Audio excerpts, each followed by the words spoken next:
Abran sus Biblias en el Evangelio de Lucas, capítulo 2, versículos del 1 al 14. Pasaje muy conocido que vamos a estar considerando en esta mañana. Lucas 2, 1 al 14. Perdón, 1 al 20. Aconteció en aquellos días que se promulgó un edicto de parte de Augusto César que todo el mundo fuese empadronado. Este primer censo se hizo siendo Cirenio gobernador de Siria, e iban todos para ser empadronados, cada uno a su ciudad.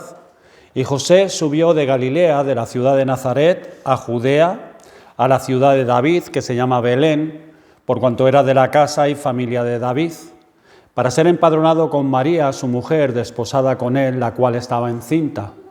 Y aconteció que estando ellos allí se cumplieron los días de su alumbramiento. Él es nuestra cabeza, nosotros somos su cuerpo, y es así que de él obtenemos nuestra vida, nuestra salvación y todo bien.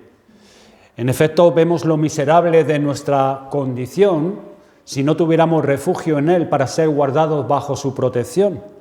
Sin embargo, no llegaríamos tan alto, viendo que apenas podemos arrastrarnos en la tierra, si no fuera que Él de su parte se acerca a nosotros y que se ha acercado por medio de su nacimiento, cuando se ha vestido con nuestra carne y se ha convertido en hermano nuestro.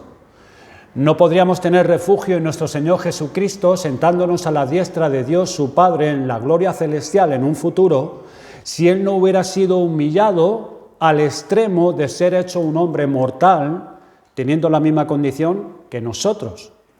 Y es por eso también que cuando es llamado mediador entre Dios y los hombres, este título hombre le es especialmente atribuido a él. De igual modo, por el mismo motivo es llamado Emmanuel, que quiere decir Dios con nosotros. Entonces, cuando buscamos a nuestro Señor Jesucristo para hallar en Él alivio para todas nuestras miserias y una protección segura e infalible, tenemos que comenzar con su nacimiento.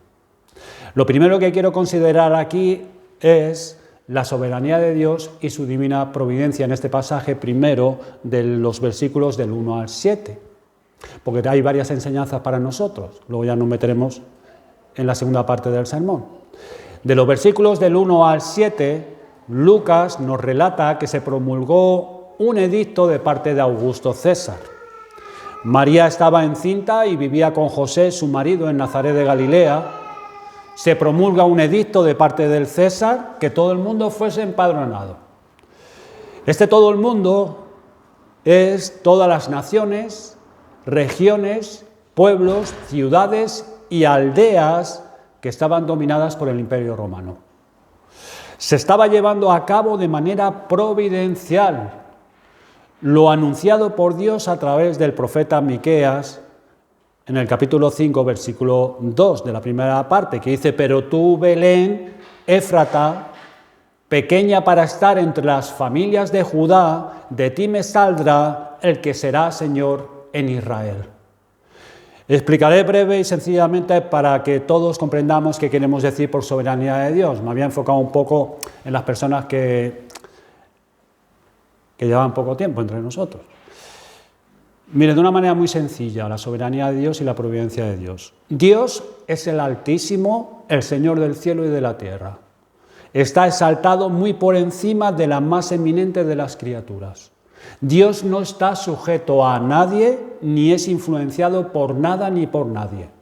Él es absolutamente independiente.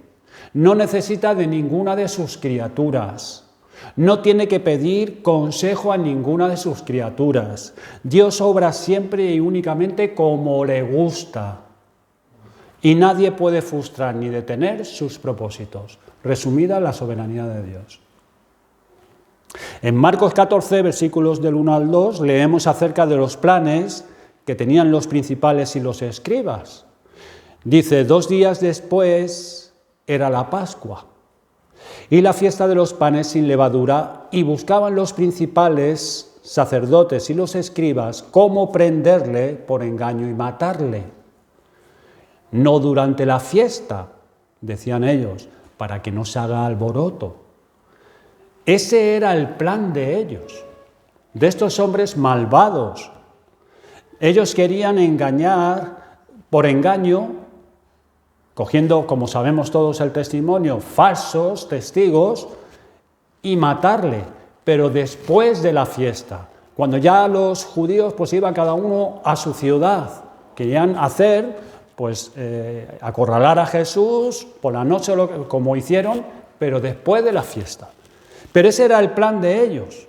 Pero Dios ya había determinado, no sobre la marcha de acontecimientos que se iban sucediendo favorablemente, no, sino desde la eternidad.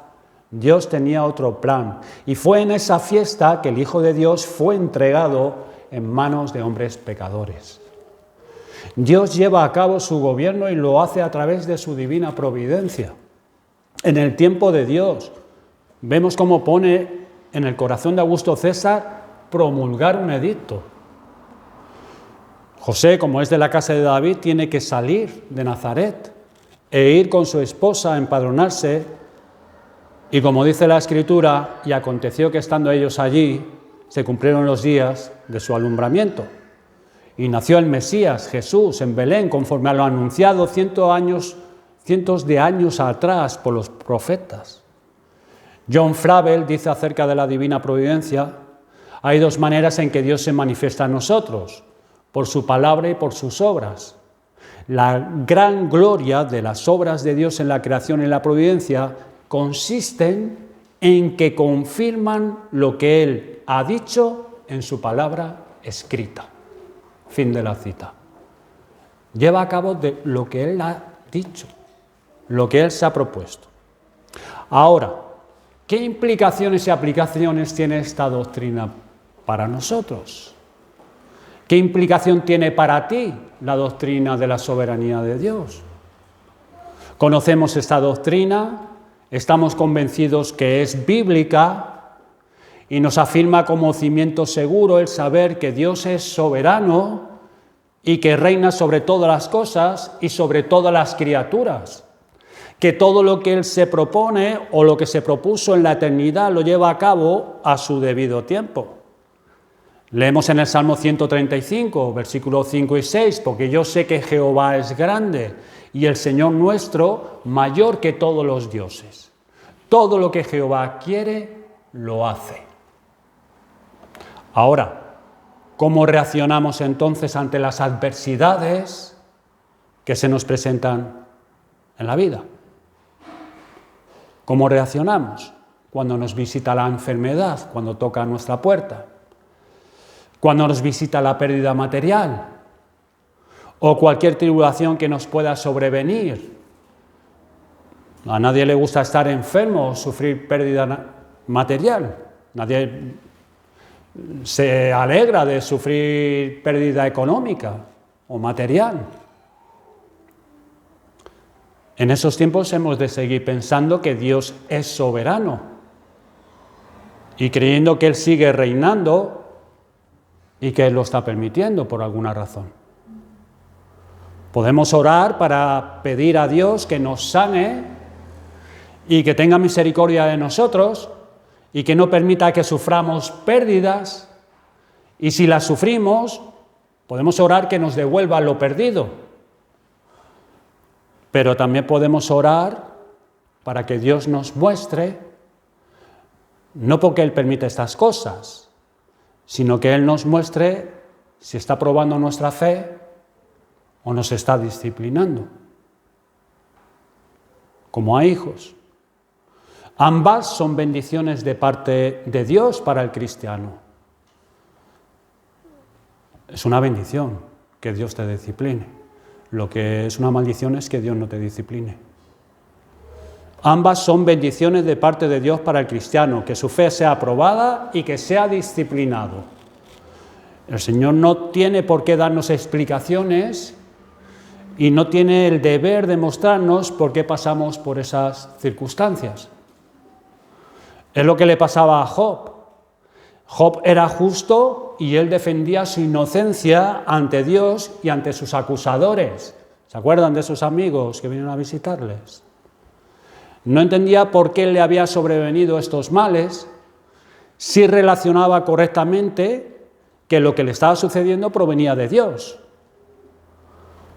Hay algunos que no relacionan correctamente, les viene cualquier prueba y ya se lo achacan todo al diablo. Pero él sí relacionaba correctamente que lo que le estaba sucediendo provenía de Dios. Los amigos que le visitaron, que supuestamente habían venido para consolarlo, le acusaban que él sufría el justo castigo de Dios por algún pecado atroz que había cometido. Y si él había pecado, como sus amigos aseguraban, Job pedía explicaciones a Dios de por qué contendía Dios con él, que es lícito. Dios no le responde. Pero Job, aunque no tenía las respuestas, se aferró a Dios. Se aferraba a Él. Así nosotros no sabemos, no entendemos. Hay cosas que vienen a nuestra vida. Aferrémonos a Dios. No tropecemos si Dios nos trata de manera muy diferente a lo que nosotros esperamos de Él como nuestro Padre. Podemos pensar que Él es injusto con nosotros y que nosotros no nos merecemos tal trato de parte de Él. Hermanos, Él es soberano y Él sabe lo que es mejor y lo que necesitamos. No estoy diciendo que siempre que estemos enfermos es porque hemos pecado, pero Dios es el que da la salud y la quita. Dios da la vida y Dios mata. Y si Él permite la enfermedad o cualquier otra cosa, ¿será porque Él ve necesario humillarnos? ¿Que seamos humillados? Consideren las palabras del rey y profeta David en el Salmo 119, versículo 67. Antes que fuera yo humillado, descarriado andaba, mas ahora guardo tu palabra. David nos dice que hubo un tiempo en que andaba descarriado y tuvo que ser humillado. Hubo un tiempo que parece que no guardaba la palabra de Dios, porque dice que descarriado andaba, mas ahora guardo tu palabra. Por eso tuvo que ser humillado. No sabemos cómo Dios humilló a David, no lo sabemos, pero sí fue para bien, porque leemos en el versículo 71, bueno me es haber sido humillado para que aprenda tus estatutos. Dios tiene sus medios, por su divina providencia, lleva a cabo sus buenos propósitos para su iglesia, para su pueblo, porque Él se ha comprometido a cumplir lo que ha prometido, que es llevarnos hasta donde está Él para que veamos su gloria. Y es por esa razón que nos cuidará, nos guiará, nos defenderá, nos seguirá santificando y nos seguirá amando y perdonando. ¿Qué implicación tiene esto para mí?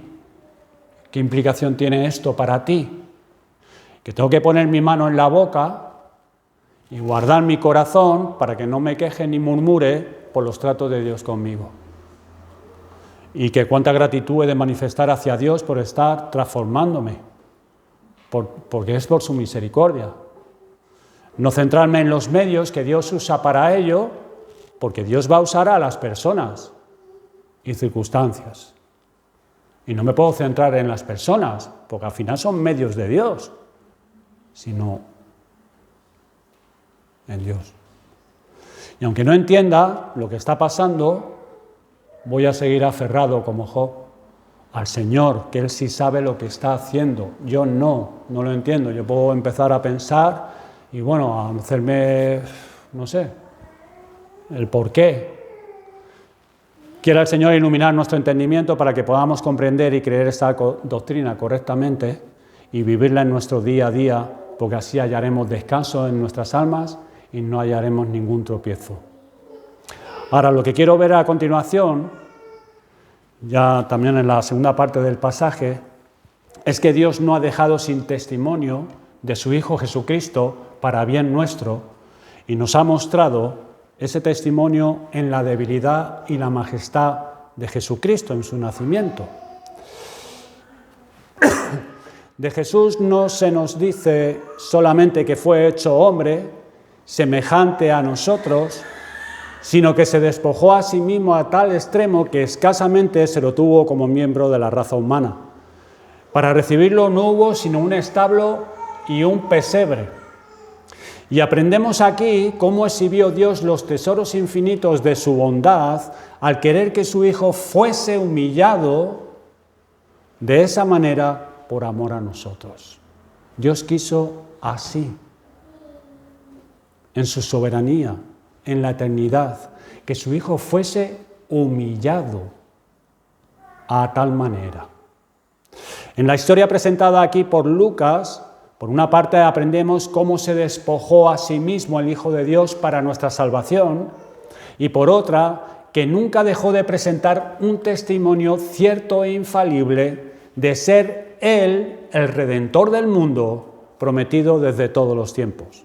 A pesar de haber asumido nuestra condición, supo mantener su majestad celestial. Y aquí se nos muestra, en este pasaje y en Mateo, las ambas caras. Porque aquí nuestro Señor Jesucristo está en un pesebre, como hemos cantado el último himno, al deseado de las naciones, en un vil pesebre está. Se encuentra en pobreza extrema, carente de todo honor, sin ninguna reputación, realmente sujeto a servidumbre porque Dios el Padre así lo ha determinado. Sin embargo, es magnificado por los ángeles del paraíso, los cuales le rinden homenaje. En primer lugar, es un ángel quien trae el mensaje de su nacimiento. Luego mismo, como hemos leído en el texto, aparece acompañado de una gran multitud, incluso de un ejército.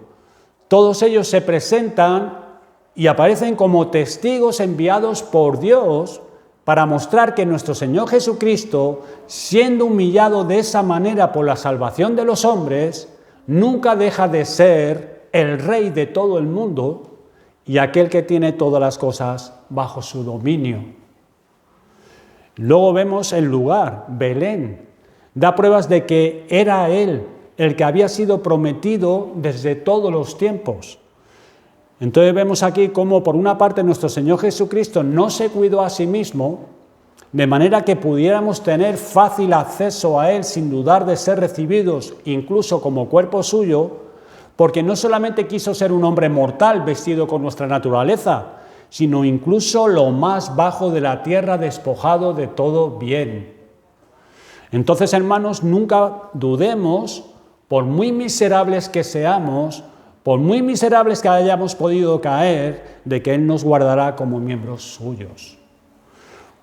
Por otra parte, aquí vemos cómo marcado por la mano de Dios para ser recibido sin dificultad alguna, como aquel de quien hemos de esperar salvación y por medio de quien somos recibidos en el reino de Dios, de donde habíamos sido previamente desterrados, destituidos.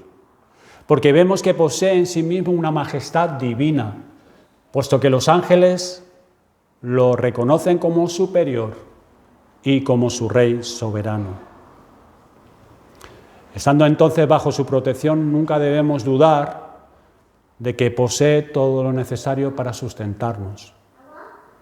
Sepamos que por mucho que haya sido humillado, de ninguna manera fue reducido su poder divino, ni existe impedimento para que seamos guardados con seguridad bajo su dirección. Vemos que el Hijo de Dios, nuestro mediador, se ha unido de tal manera a nosotros que nunca debemos dudar de ser partícipes tanto de su vida como todas sus riquezas. Sepamos también que Él trajo consigo todo aquello que se requería para nuestra salvación, porque, como ya lo he dicho, no fue despojado de esa manera sin retener completamente su majestad divina.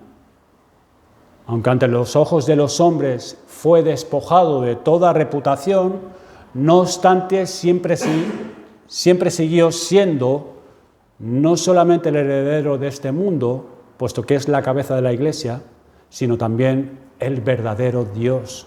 No dejó de ser Dios a pesar de su humillación. Pero consideremos más detalladamente el lugar de su nacimiento, Belén. Antes lo hemos tocado un poco.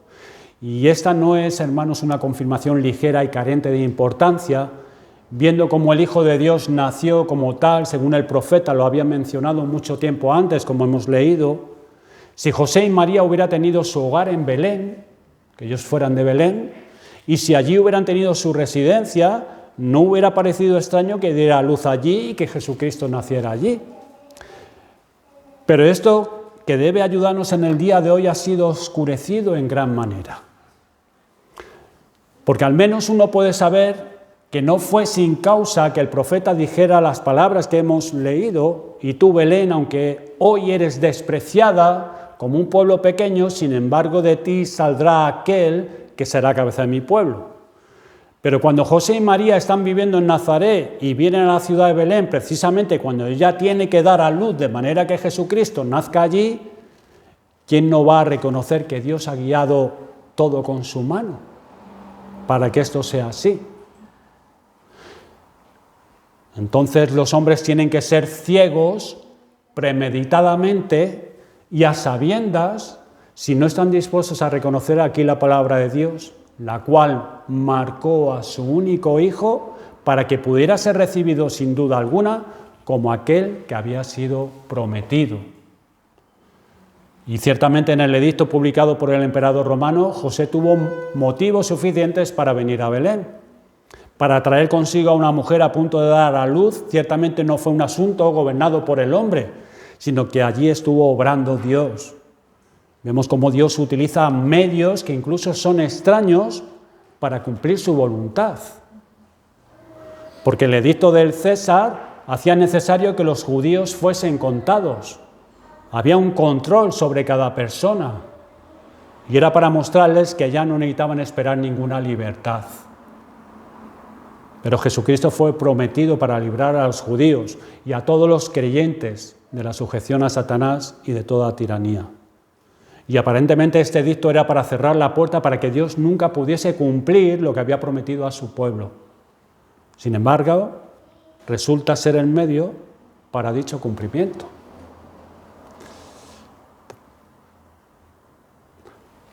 Aquí Dios nos da, a nosotros los creyentes, plena certeza que no tienen que dudar del nacimiento de nuestro Señor Jesucristo.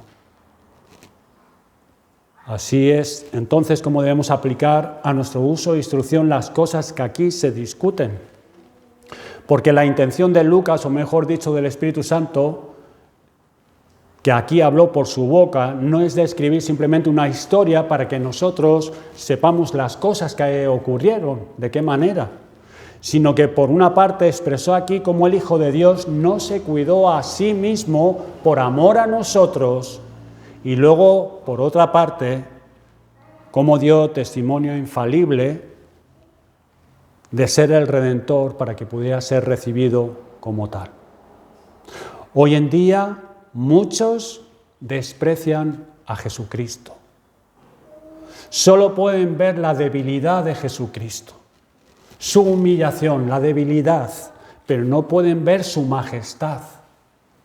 A pesar de que Dios ha dado testimonio infalible de su Hijo Jesucristo a través de su palabra y de su providencia, al cumplir dichas profecías, no lo reconocen como el escogido de Dios para salvación de los hombres. Porque para el hombre natural, el hombre impío que no teme a Dios, Jesucristo no es apetecible. Porque no lo ve como Salvador, porque lo ve como alguien débil. El mundo halla muchos tropiezos en la persona de Jesucristo. Hablando de Jesús con mi sobrino, me dijo que unos niños le dijeron que Jesús es un inútil. No sé con certeza si lo dijeron los niños, no sé por qué lo dijeron, o quizás es lo que piensa él. Pero piensa por un momento, hermano, hermana, en una generación donde constantemente te están bombardeando en tu mente que tienes que ser el más fuerte, que tienes que ser el mejor y el más inteligente, cualquier signo de debilidad es rechazado. Y vemos cómo la palabra de Dios nos muestra la humillación de Cristo. Y eso al mundo no le apetece. Es lo que Pablo escribió. Para unos, esto es los judíos, Cristo es tropezadero. Para otros, los gentiles, locura. Pero ambos tropiezan en Cristo, porque no es el ideal que ellos tienen del Salvador del mundo. No es el ideal. Ahora, ¿qué piensas tú acerca de Jesús? ¿Qué piensas tú acerca de Jesús? Sé que este sermón lo verán también en las redes sociales. Es una pregunta que nos tenemos que hacer. ¿Qué pienso yo acerca de Jesús? ¿Hallo algún tropiezo en Él? No te estoy preguntando la pregunta que Jesús hizo a sus discípulos, que antes hemos leído. ¿Quién dicen la gente que soy yo? No. ¿Qué piensas tú acerca de Jesús? Según tú pienses de una persona o de algo, es que tendrá valor o importancia para ti. Según tú pienses de Jesús, es que tú vas a obedecer toda su palabra o tendrás en poco sus mandamientos. Si tú tienes ideas erradas, si tenemos ideas erradas acerca de Él, se evidenciará en nuestra confianza en las pruebas, en nuestra seguridad de salvación, en nuestra obediencia a la palabra de Dios, en toda nuestra vida cristiana.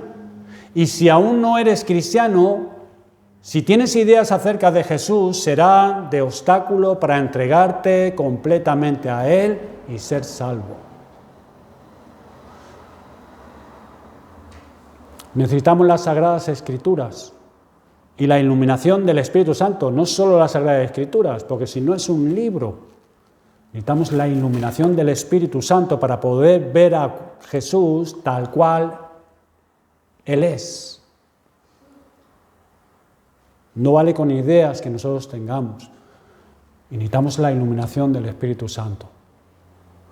Poder ver su humillación en su nacimiento y a lo largo de su ministerio, pasión y muerte vergonzosa, y también contemplar su regia majestad en su misma persona. El mundo ve a Cristo en la cruz como un perdedor y no entienden que era necesario que Él fuese humillado para que nosotros fuésemos exaltados. Hablando con un compañero de trabajo que quería contar acerca de las 7 profecías que predijo Nostradamus para el 2023, entre ellas un ataque nuclear, entre otras que durante 40 años no va a haber el arco iris, pero luego vamos a tener 40 años viendo el arco iris todos los días. Pero en lo concerniente a la amenaza de un ataque nuclear, puede ser, le contesté. Pero eso no es algo nuevo. Estamos constantemente expuestos desde hace muchos años atrás a este tipo de desastre mundial, por el poder que tiene el ser humano y todo lo que tiene que ver con lo nuclear. Pero queriendo enseñarle que Jesús ha predicho muchas cosas que han sucedido y van a suceder, manifestó que no le interesa, que no tiene valor lo que Jesús dijo. ¿Pero saben por qué? Por ser Jesús quien lo dijo. ¿Nostradamus? Sí.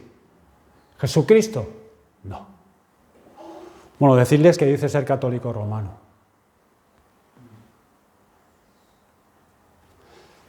Se menosprecia a Cristo y se le tiene en poco porque lo ven como un simple hombre débil.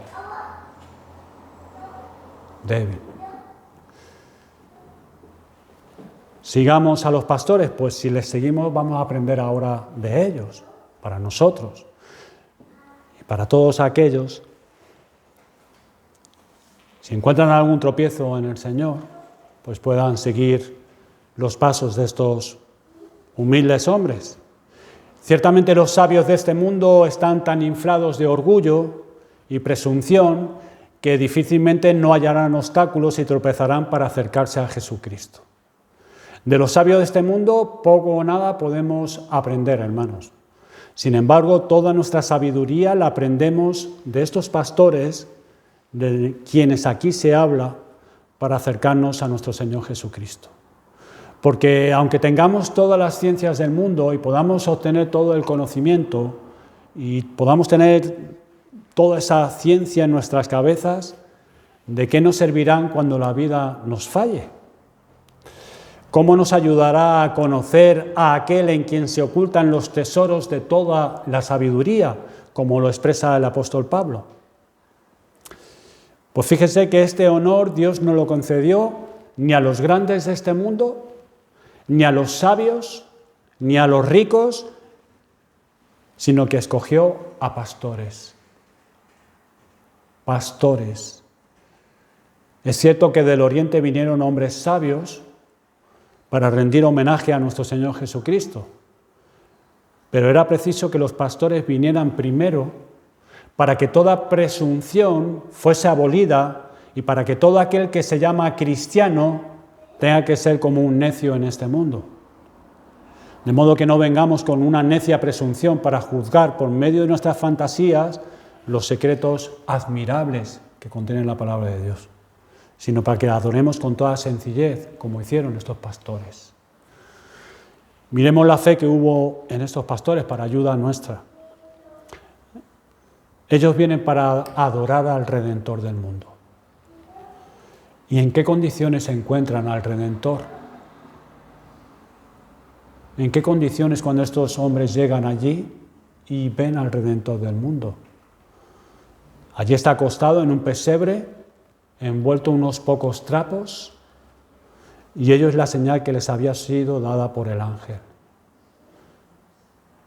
Ahora, ciertamente esto parecía ser para asombro de ellos, y aún para hacerle quizás volver las espaldas, de tal manera que ya no reconocerían a Jesucristo como su Salvador, porque los escribas y maestros de los judíos ciertamente pensaban, y es lo que habían transmitido a casi todo el pueblo de Israel, que el Redentor que había sido prometido tendría que venir con gran pompa y que debía sujetar a todo el mundo de manera que toda la nación de Israel gozaría de prosperidad, que solo ellos, los judíos, obtendrían riquezas en abundancia para hartarse de ellas y que amasarían todas las riquezas del mundo. Ese era el pensamiento judío acerca del Redentor, del Mesías. Entonces, cuando estos pastores van allí, cuando se les dice que lo hallarían en un establo y envuelto en trapos, esta pobre gente pudo haberse escandalizado al punto de desanimarse, de tal manera de no haber visto nunca a nuestro Señor Jesucristo, sino de haberse apartado totalmente de Él. La señal que les es dada del Redentor es que estaría acostado en un pesebre, como si hubiera sido cortado de la raza humana. Pero ni siquiera eso los aparta. No los aparta. Entonces ellos vienen para conocerlo como Señor, confesando cómo Dios había apiadado de ellos y que finalmente quiso cumplir su promesa que había dado desde siempre, y en vista de aquel espectáculo ellos están seguros. Y como hemos leído, ellos volvieron a sus labores gozosos de haber visto tal cual los ángeles le habían dicho, y volvieron alabando y glorificando a Dios.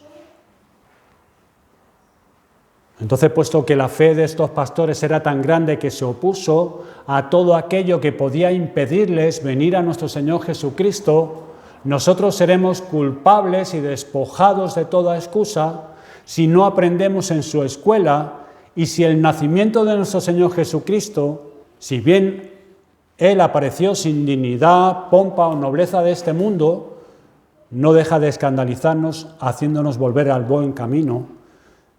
Y si no venimos a Él como nuestro Rey soberano y ante aquel quien es dado todo dominio, tanto en los cielos como en la tierra. Y es una amonestación que nos hace falta, porque como ya lo he mencionado anteriormente, la doctrina del Evangelio solamente escandaliza a aquellos y le es tropiezo a aquellos que se están preocupados por el orgullo y con tonterías y que se tienen a sí mismos por hombres sabios. Porque vemos cuánto rechazan todo aquello que es contrario a sus mentes.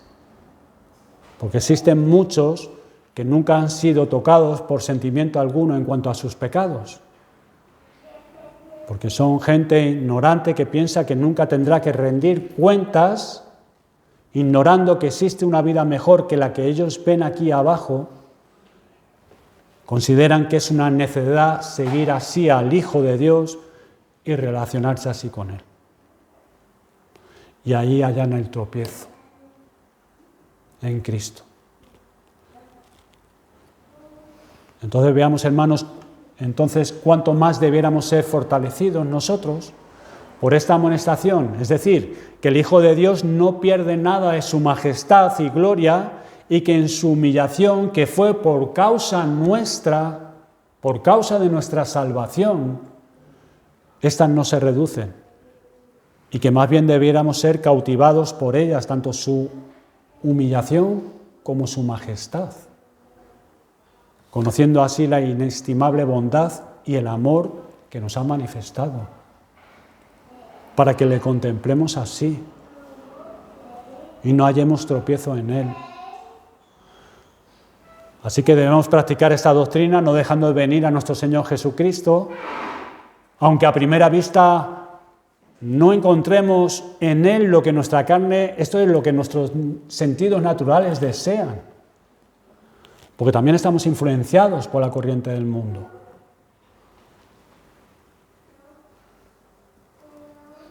Hay muchos salvadores del mundo que nos predican, que el mundo predica, pero solo hay un verdadero Salvador que es Jesucristo. Aunque haya sido envuelto en trapos en su nacimiento, sepamos y estemos persuadidos de que, sin embargo, no dejó de ser mediador para acercarnos a Dios, su Padre, para darnos una entrada al reino de los cielos, del cual habríamos sido completamente excluidos.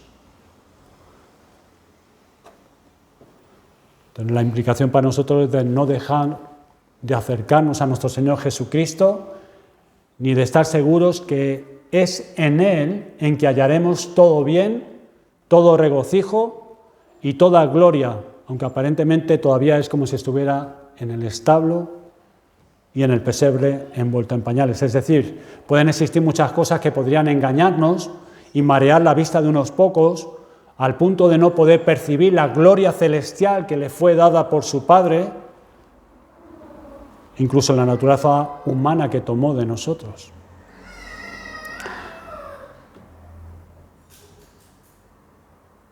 Hoy se celebra la Navidad como cada año. Hace unas semanas atrás estuvimos en Gran Tarajal y hay expuesto un gran Belén. Hay cientos de figuras, cientos de casitas. Cada detalle que tú te puedes imaginar, ahí lo ves. Está la que está amasando pan, la que está en el río lavando la ropa. Cientos de figuritas, cientos de detalles. Pero cuando nos fijamos en lo que es el portal, vemos a José, vemos a María, vemos al pesebre que estaba ahí, y el niño. No estaba el niño. No sé si lo hicieron intencionadamente. Yo creo que si tuvieran conocimiento hubieran comprado una figurita de un niño y lo hubieran puesto, pero no estaba el niño. Estuvimos intentando ahí mirar, pero es que como son tantas figuras, no sé, a lo mejor colocándolo se le ha caído, no sé, alguien lo ha movido, el niño no estaba en el pesebre, para asombro nuestro. Así es como muchos celebran la Navidad y como muchos intentan vivir la vida cristiana sin Cristo. Sin Cristo. Aquellos que están aquí o escucharán este sermón, que todavía hayas tropiezos en Cristo, quiero unas palabras para terminar. Todo el mundo conoce la historia que hemos relatado en el pasaje de Lucas. Casi todo el mundo occidental lo conoce. Pero hay otra historia dentro de esa historia. Dios es el creador del universo, creó al hombre sin pecado. Y Dios lo puso al hombre en el Edén, en perfecto estado. Pero Adán y Eva desobedecieron a Dios. Ellos caen y catapultan a toda la raza humana a una condición de maldición en la cual toda persona en el mundo es un pecador. Por lo cual toda la raza humana, hay gente que en esto ya tropieza, pero toda la raza humana somos rebeldes contra Dios. Toda la raza humana somos enemigos de Dios. Toda la raza humana violamos la ley de Dios. Toda. Y hay gente que tropieza, incluso profesantes que son cristianos, tropiezan en esto. Dios es un Dios justo, un Dios santo, y por lo tanto debe castigar el pecado. Dios puede castigar a todos los pecadores por su pecado y por eso debe mandar a todos los pecadores al infierno para siempre, para pagar el castigo impagable por su pecado contra Él. O Dios puede proveer un sustituto que cargará con todo el castigo del mundo. Y Dios, lleno de amor por todos los pecadores, decide que enviaría a su Hijo, la segunda persona de la deidad. Y Él se convertiría en hombre para poder morir por los hombres. Tenía que ser hombre y estar sujeto a la debilidad del hombre. Y es lo que no entiende la gente, que así Cristo tenía que ser débil, un hombre débil, en humillación completa. Pero también tenía que seguir siendo Dios, para poder cargar con el castigo infinito en un momento breve del tiempo. Así que Dios entra en el mundo, toma la naturaleza del hombre, vive una vida santa y sin pecado, porque Jesús es el Dios santo, pero a pesar de eso es ejecutado como un criminal. Desde la vista del hombre es lo peor que pudieron hacerle a Jesús. Eso es lo peor que pudieron hacerle. Pero desde el punto de vista de Dios es lo mejor que pudieron hacer. Porque Dios puso el castigo sobre Él. El castigo de todas las personas que creerán en Él. Dios el Padre castiga a Cristo, quien carga el castigo de todos aquellos que creerán en la historia de la humanidad. Castigo que si cada uno de nosotros nos propusiéramos cargar, nunca podríamos pagar dicho castigo.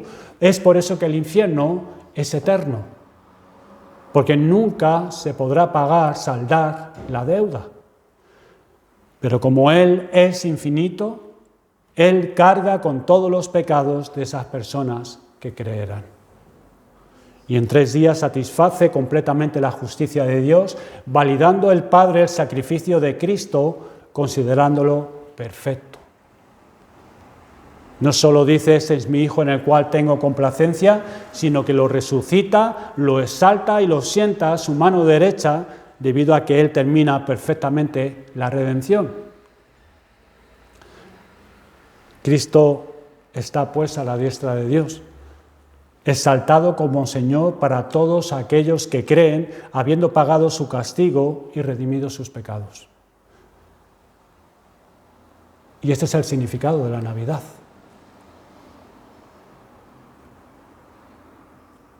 Pues sepan que Dios ha exaltado a Jesucristo como príncipe y salvador, y en Él hay perdón de pecados y vida eterna, solamente en Él. Y fue necesario que Él fuese humillado hasta lo más bajo, para darnos salvación a nosotros.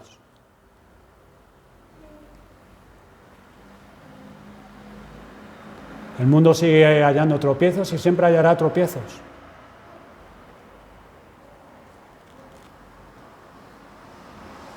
Que el mensaje publicado aquí por los ángeles sea como una lámpara encendida para mostrarnos el verdadero camino,